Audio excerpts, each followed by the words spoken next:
ओम शांति। अब हम आज शिव बाबा मिकेश्वर बाबा बोलते हैं कि मीठे मीठे बच्चे, बाबा हमें कहते हैं कि अब का जो शिष्य पर समय चल रहा है ये है स्व को परिवर्तन करने का समय।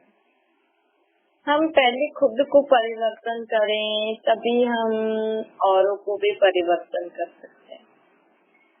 दुनिया में हर एक समझता है मैं सही, हर एक समझता है मैं सही, लेकिन हमें परमपिता परमात्मा बोलते हैं कि जिस दिन आप सही हो जाओगे ना तो आपको कभी भी किसी की गलती नजर ही नहीं आएगी, क्योंकि हम जब सही होते हैं ना तो हम सामने वाले को समझ पाते हैं, हर बात को समझते हैं और हम दूसरों को गलत नहीं कहते। अगर हम गलत होते हैं तभी हम दूसरों की भी गलती ढूंढते हैं। अगर हम सही होते हैं हमेशा तो हमें दूसरों की बात समझ में आ जाती है। हम किसी को ऐसा नहीं कहते ये गलत है, हम उसकी प्रॉब्लम समझ जाते हैं, उसको बोलने के बजाय उसको सल्यूशन देते हैं, उसको शुभकामना कह देते हैं। देखो भगवान हमेशा सही होता है, इसलिए भगवान को पता है ये सृष्टि नरक है, कलयुग है, या है ही विकार बुराइयां। तो भगवान कभी भी आके हमें बाबा ये नहीं कहते कि तुम ऐसा क्यों कर रहे हो, तुम्हें ऐसा नहीं करना चाहिए। बाबा कहते हैं ठीक है, अब तक तो ये दुनिया ही है ऐसी, तो हमें कुछ पता भी नहीं था, तो जो हमने किया, लेकिन अब मैं तुम्हें जो समझ दे रहा हूँ, जो ज्ञान दे रहा हूँ, जो शक्ति दे रहा हूँ, उससे तुम स्व को परिवर्तन करो। तो अगर हम दूसरों को बोलते हैं आप ऐसा क्यों करते हो, आपको ऐसा नहीं करना चाहिए, आप गलत हो, ये वेस्ट ऑफ टाइम, ये समय बर्बाद करना है। पता है सब में ये विकार बुराइयां, कोई ना कोई कमी कमजोरी है। अब डॉक्टर ये थोड़ी बोलेगा, डॉक्टर के पास कोई मरीज जाएगा तो उसको पता है, तो समझदार है कि हाँ इन्होंने ये खा लिया होगा इसलिए ऐसा हो गया। डॉक्टर चेक करके थोड़ी बोलते हैं कि आपने ऐसा क्यों किया, आपको नहीं, वो डांटने मारने थोड़ी लगते हैं। उनको पता है उन्होंने कुछ खाया पिया है, ऐसा उनके शरीर में तकलीफ हो गई है, भाई कलयुगी शरीर है, खान पान ऐसा ही है तो ऐसा हो गई। तो चुपचाप आपको चेक करते हैं, दवाई लिखते हैं, अपनी फीस लेते हैं, चलो भाई दूसरा पेशेंट। डॉक्टर कभी हमसे आरती थोड़ी करते हैं। वैसे ही बाबा कहते हैं हमें भी, अगर जिस दिन हम परिवर्तन हो जाएंगे ना, उस दिन हम समझदार बन जाते हैं।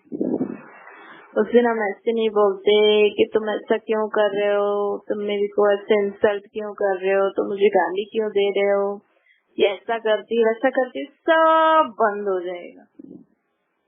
क्योंकि हम सामने वाले को समझ जाएंगे कि उनमें ये विकार बुराई है, उनमें ये कमी कमजोरी है, उस आत्मा में ये शक्ति नहीं है वो अपने आप को परिवर्तन कर सके, इसलिए वो ऐसा कर रही है। तो उसको क्या चाहिए, वो शक्ति चाहिए, वो गुण चाहिए।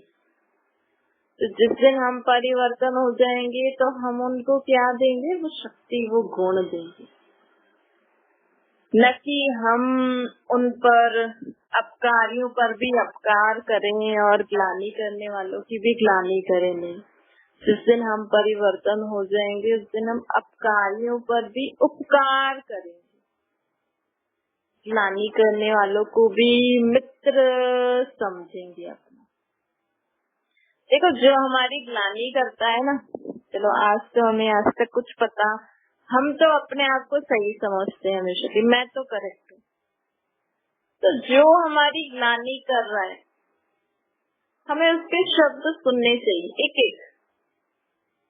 फिर स्वयं को चेक करना चाहिए, क्या मैं ऐसी हूँ? अगर मैं नहीं हूँ तो दूसरे कान से निकाल दो। अगर मैं ऐसी हूँ तो स्वयं को चेक करो, कि वो ग्लानि करने वाले ने मेरे को मेरे बारे में बता दिया कि मेरे अंदर ये खराबी है जिसको मैं भी नहीं जान सकी। तो ये तो मित्र का ही काम हुआ। तो ग्लानि करने वाले को मित्र आप ऐसे समझ सकते हो। या तो हमें थोड़ा भी कोई कुछ बोलता है तो जल्दी क्रोध आ जाता है, जल्दी हम डिस्टर्ब हो जाते हैं। तो बाबा कह रहे हैं कि ऐसे हमें डिस्टर्ब नहीं होना है, हमें ऐसे परेशान नहीं होना है। देखो ऐसी ऐसी बातें अगर हम सदा याद रखेंगे ना अपने जीवन में तो हमें बहुत फायदा होगा। हम बुद्धि में ज्ञान की बातों को धारण नहीं करके रखते, उल्टी सुलटी बातों को हम ध्यान रखते हैं कि फलाने ने ये बोला, फलाना ऐसा है वैसा है, लेकिन वो बात के लिए मुझे क्या ज्ञान की बात दी हुई है ताकि वो बात मेरे पर हावी ना हो। तो वो बात हमारे मन में बहुत उल्टे सिलते रीति से विचार में आती है ना, तो वो बात मेरे ऊपर हावी ना हो, वो बात मुझे डिस्टर्ब ना करे, उस बात को मैं मन से स्टॉप कर दूं। उसके लिए मुझे कौन सी ज्ञान की बातें, जैसे समझो आपकी कोई ग्लानि कर रहा है, लेकिन उस समय मुझे याद आ जाए कि परमात्मा बाबा बोलते हैं ग्लानि करने वाला मित्र है, तो मुझे वो बात याद आ जाएगी और मेरा मन क्या हो जाएगा, शांत हो जाएगा। तो और ही मैं उसकी बातें सुनूंगी और चेक करती जाऊंगी कि मैं ऐसी हूँ, अगर मैं नहीं हूँ तो आगे बढ़ जाऊं, और अगर मैं वैसी हूँ तो चेंज करूं।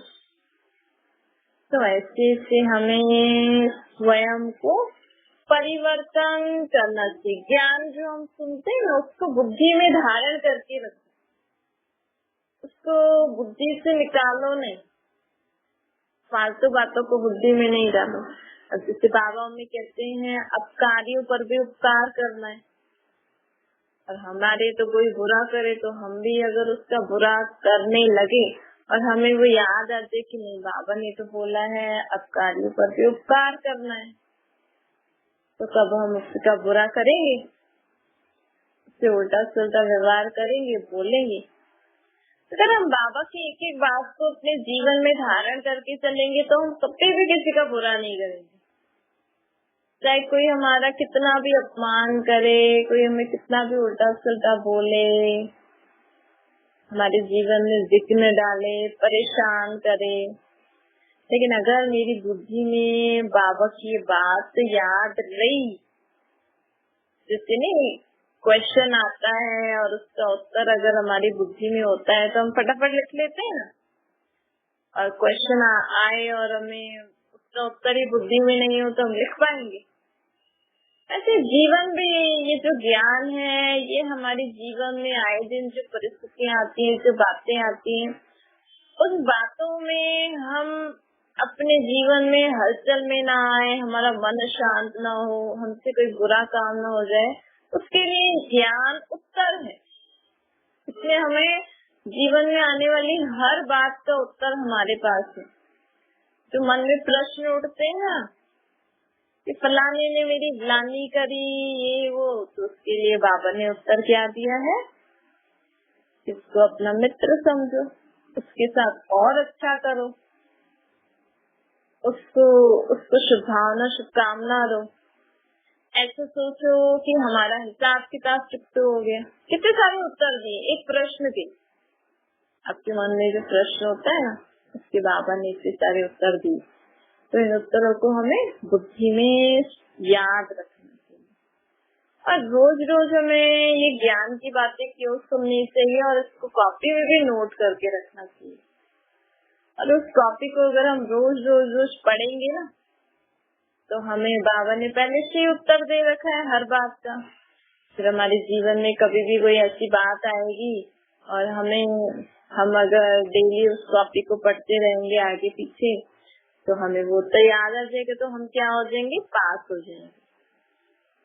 मतलब हमारी कोई ग्लानि करेगा, निंदा करेगा, लेकिन उसमें भी हम हलचल में नहीं आएंगे, डिस्टर्ब नहीं होंगे, उनको उल्टा सुल्टा नहीं बोलेंगे। और अगर हमने उत्तर को याद नहीं किया तो हमारी भी कोई निंदा करेगा, ग्लानि करेगा तो हम भी उनको उल्टा सुल्टा बोल देंगे, हम भी मन में सोचेंगे, हम भी कुछ न कुछ उनके साथ उल्टा सुल्टा कर देंगे, उनकी बातें फैला देंगे, हम फेल हो जाएंगे ना। फेल होना मतलब जो पाप उन्होंने किया, उन्होंने भी ग्लानि करी, निंदा करी, आपने भी करी, तो उन्होंने किया, अगर आप चुप रहते तो उनकी आत्मा पे वो दाग चढ़ जाता, और अगर आप उनको माफ कर देते तो वो दाग थोड़ा हट जाता। लेकिन आपने भी कर दिया तो आपकी आत्मा पे भी दाग चढ़ गया, तो फेल हो गए ना। तो क्या फायदा ज्ञान सुनने का। इसलिए जो भी हम, इसलिए तो ये जो ज्ञान होता है ना, ये छोटे बड़ों के लिए, सबके लिए होता है। सिर्फ बड़ों, ऐसे नहीं सोचो कि बड़ों को ही ज्ञान सुनना चाहिए, छोटों को भी सुनाना चाहिए, क्योंकि उनके जीवन में भी कलयुगी दुनिया आए दिन कुछ न कुछ बातें होती रहती हैं, तो उनके जीवन में भी वो बातें होती रहती है, तो वो भी, बल्कि छोटे बच्चों की बुद्धि में जल्दी अच्छी अच्छी बातें बैठती है, उनको जल्दी याद रहता है कि नहीं नहीं, भगवान कहते हैं जो ग्लानि करता है, निंदा करता है, वो हमारा मित्र होता है। तो बाबा कहते हैं इस रीति हमारी ये पढ़ाई होती, तो सिर्फ ऐसा नहीं हाँ हमने 1 घंटा सुन लिया, आधा घंटा सुन लिया, हम तो रोज सुनते हैं, नहीं, हमारी बुद्धि में कितना ज्ञान है, कितना वो ज्ञान के पॉइंट समय समय पर याद आती है, और हम उनको यूज करके अपने जीवन में पास होते हैं। पास होना मतलब अशांत न होना, डिस्टर्ब न होना, परेशान नहीं होना, दुखी नहीं होना। बाबा कहते हैं अगर कोई आत्मा शरीर छोड़ जाती है तो हमें बाबा ने क्या बता रखा है बुद्धि में, कि वो आत्मा एक शरीर छोड़ के दूसरा जाके लेगी, उसका यहाँ पे पाठ पूरा हो गया, हमसे जो हिसाब किताब है वो पूरा हो गया। अगर हमारी बुद्धि में ये बात है तो हम किसी के शरीर छोड़ने पे डिस्टर्ब होंगे, रोएंगे। बाबा कहते हैं ना, जब कोई शरीर छोड़ता है तो उस आत्मा को खुशी खुशी विदाई दो, उसके आने अगले जन्म के लिए हमें उसके लिए दुआएं करनी चाहिए, उसको शुभ भावना शुभकामना देनी चाहिए, क्योंकि आत्मा एक शरीर छोड़ के दूसरा तो उसको लेना ही है। अब आजकल समय से पहले ले लेते हैं क्योंकि कलयुगी दुनिया है, कलयुगी दुनिया में एवरेज आयु 40-50 होती है, उससे ज्यादा मनुष्य जी ले तो वाह, नहीं तो फिर ठीक है। तो समय परिवर्तन हो रहा है, समय के हिसाब से परमात्मा में ज्ञान भी दे रहे हैं, तो अगर हम उस ज्ञान को यूज करेंगे तो हम जीवन में परेशान होंगे। ज्ञान मतलब ज्ञान क्यों सुनना चाहिए, ताकि हम जीवन में दुखी परेशान हलचल में न आए। ज्ञान मतलब ये भी एक पढ़ाई।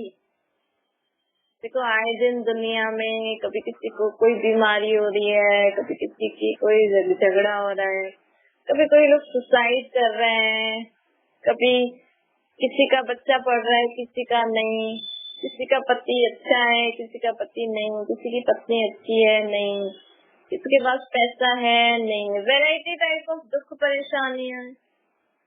तो उसके कारण मन में वैरायटी टाइप ऑफ क्वेश्चंस आते हैं, प्रश्न आते हैं ना सबके मन में, ऐसा क्यों हो रहा है, अब क्या होगा, कैसे होगा।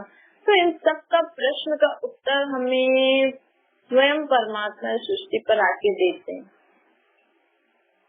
तो वो सारे उत्तर अगर हमारी बुद्धि में होंगे तो वो ज्ञान बुद्धि में होंगे, और जो आत्मा उसको समय प्रति समय यूज करके अपने मन को शांत कर सके, अपने जीवन में दुखी परेशान हलचल में ना आए, ऐसी आत्मा को ही हम ज्ञानी तो आत्मा कहेंगे। वो हम बनना है। जैसे स्कूल में भी कई बच्चा इंटेलिजेंट होते हैं जिसको हर प्रश्न का उत्तर आता है, वो पढ़ता भी नहीं, एक बार पढ़ता है लेकिन ध्यान से पढ़ता है कि उसके सब बुद्धि में बैठ जाता है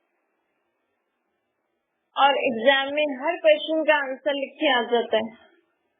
वैसे ही हम जब ज्ञान सुनते हैं ना, तो भले आप आधा घंटा सुनो, लेकिन इतना ध्यान से सुनो कि हर बाबा की हर बात आपकी बुद्धि में बैठ जाए।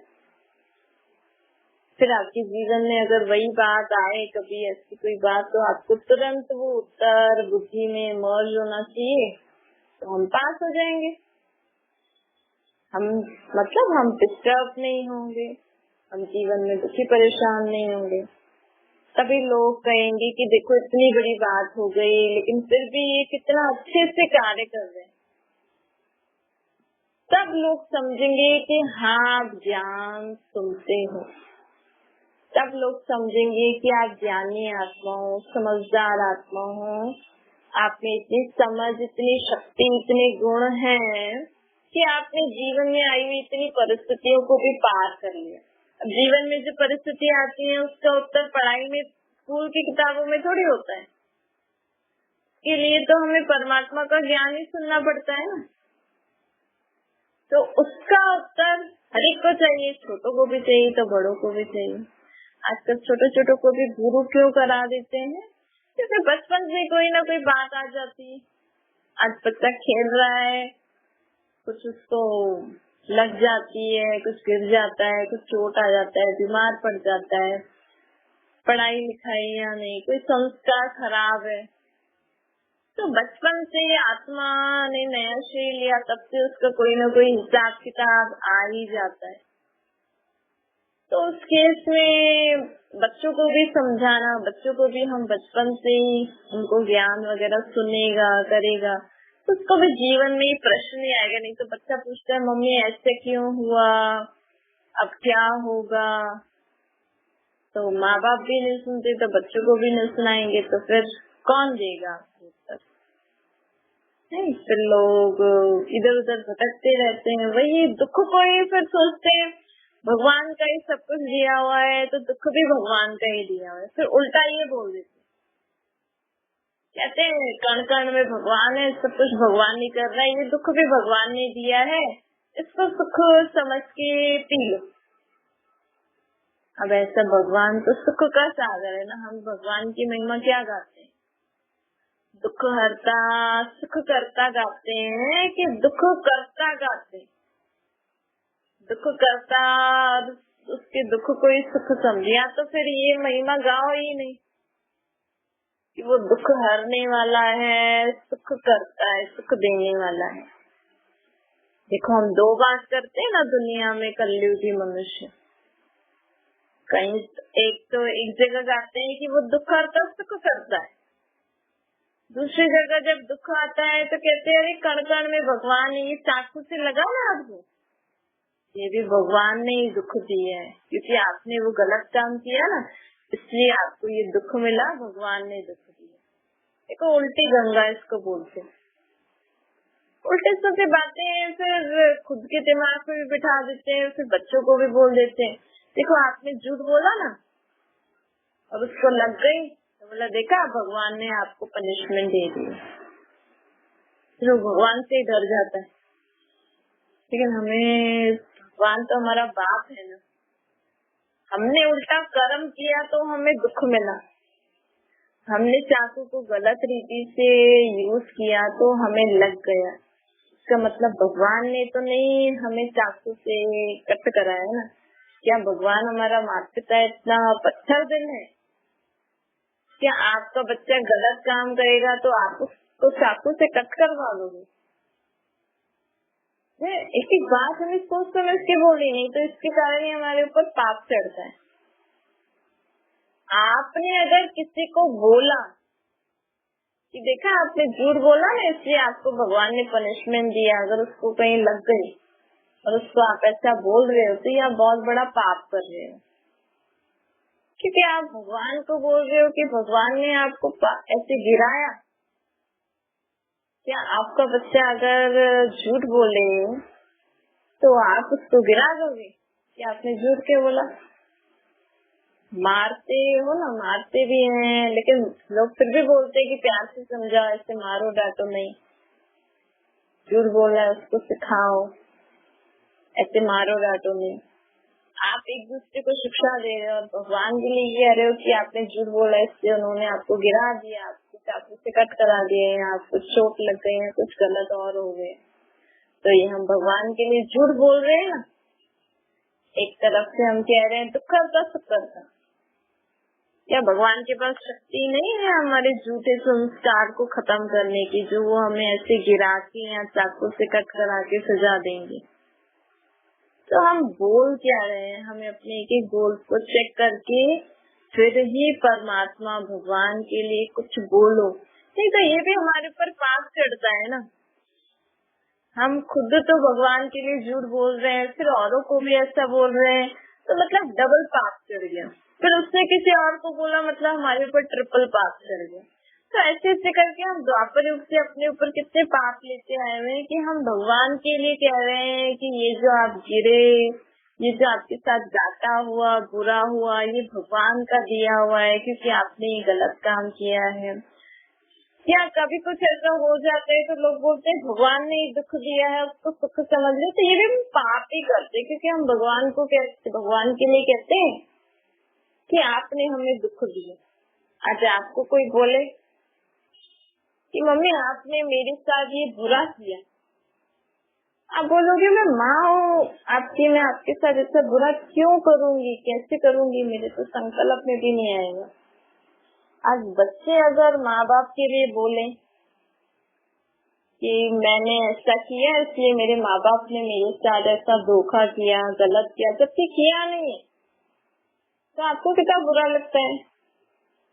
और हम रोज रोज भगवान के लिए बोल रहे हैं, और जबकि हम बोल रहे हैं वो दुख करता सुख करता है। तो हमें ऐसे ऐसे पापों से बचना है।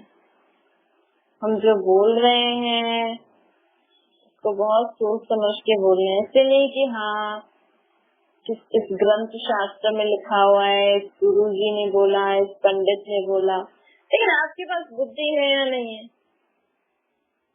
क्योंकि ये हम जब भगवान के लिए बोलते हैं ना, तो इससे हमारे ऊपर पाप चढ़ता है, क्योंकि हम भगवान जी के लिए झूठ बोलते हैं कि उन्होंने हमें सजा दी, बल्कि सजा हमें अपने कर्मों अनुसार मिलती है, और दूसरी सजा हमें गर्भ में मिलती है, तीसरी सजा हमें धर्मराजपुरी में मिलती है। तो हम कर्मों अनुसार, या तो अभी प्रैक्टिकल में हम भुगत रहे हैं, जीवन में जो दुख सुख बीमारियां, ये हमारे कर्मों का ही फल है। आप कितना भी बोलो मैंने कोई बुरा काम नहीं किया, लेकिन जाने अनजाने आप से रोज कुछ न कुछ पाप कर्म हो ही जाता है। इसलिए हमें रोज अपने संकल्प बोल कर्म चेक करने चाहिए कि आज मैंने कुछ गलत सोचा, बोला, किया। अगर किया तो उसको चेक करके डिलीट करो, परिवर्तन करो, तब ही हम पापों से मुक्त हो सकते हैं, बच सकते हैं। ऐसा नहीं आप घर के बड़े हो, बुजुर्ग हो, तो आपसे कुछ पाप नहीं होता होगा, आप कुछ गलत नहीं सोचते होंगे, आपसे कुछ गलत बोलने निकलते होंगे, कुछ कर्म नहीं होते होंगे। रोज सबसे कुछ न कुछ होता ही है, तो उसको हमें चेक करके चेंज करना है। अच्छा, मीठी मीठी सिखलाते बच्चों प्रति माता पिता बाप दादा का याद प्यार और गुड मॉर्निंग। रूहानी बाप की हम सभी रूहानी बच्चों को नमस्ते। हमारी भी रूहानी माता पिता बाप दादा को याद प्यार गुड मॉर्निंग और नमस्ते। वरदान है, सेवा की भावना द्वारा अमर फल प्राप्त करने वाले सदा माया के रोगों से मुक्त बनो। बाबा कहते हैं, जो बच्चे संगम युग पर प्रभु फल, अविनाशी फल, सर्व संबंधों के स्नेह का फल, रक्त वाला फल खाते हैं, वो माया के रोगों से मुक्त होते हैं। बाबा कहते हैं, जो बच्चे इस संगम युग पे प्रभु का फल, जो परमात्मा मिलन की प्राप्ति का फल, अविनाशी फल जो हमें प्राप्तियां हो रही हैं ज्ञान गुण शक्तियों की, परमात्मा से जो सर्व संबंधों का रस हमें मिल रहा है, ऐसा फल अगर हम इस संगम पर खा लेते हैं तो हम सदा ही माया के रोगों से मुक्त हो जाते हैं, अर्थात विकार बुराइयों से मुक्त हो जाते हैं। और फल तो हमें सत्युग में भी मिलेंगे, कलयुग में भी मिलते हैं, लेकिन सेवा की भावना का प्रत्यक्ष फल जो हम बाबा को याद करके हर कर्म करते हैं वो सेवा भाव होता है। उसका जो फल हमें मिलता है और बाबा से मिलन का जो फल मिलता है, अगर हमने ये अभी नहीं खाया, अभी ही हम बाबा को याद करके हर कर्म करके उसका फल खा सकते हैं। बाकी पूरे 5000 साल में हम कभी नहीं खा सकते। ये फल ईश्वरीय जादू का फल है, जिस फल को खाने से लोहे से पारस तो क्या, लेकिन हम हीरा बन जाते हैं। यह फल सर्व विघ्नों को समाप्त करने वाला अमर फल है। तो ये हमें कौन सा फल खाना है? बाबा को याद करके जो आनंद सुख मिलता है वो फल खाना है। बाबा से सर्व संबंध जोड़कर फिर जो हमें अनुभव होता है वो फल खाना है। बाबा को याद करके जो हम सेवा करते हैं, कार्य करते हैं, वो फल हमें खाना है, जिससे हमारे सारे विघ्न समाप्त हो जाएंगे, हम माया के रोगों से मुक्त हो जाएंगे। स्लोगन है, अपकारियों पर भी उपकार करने वाले, निंदक को भी मित्र समझने वाले ही बाप समान होते हैं। अगर हम बाबा, हम आत्माएं परमात्मा के बच्चे हैं और हमारे अंदर भी परमात्मा जैसे गुण संस्कार हैं, वो कैसे सिद्ध होगा? वो आप बोलोगे तो सिद्ध नहीं होगा।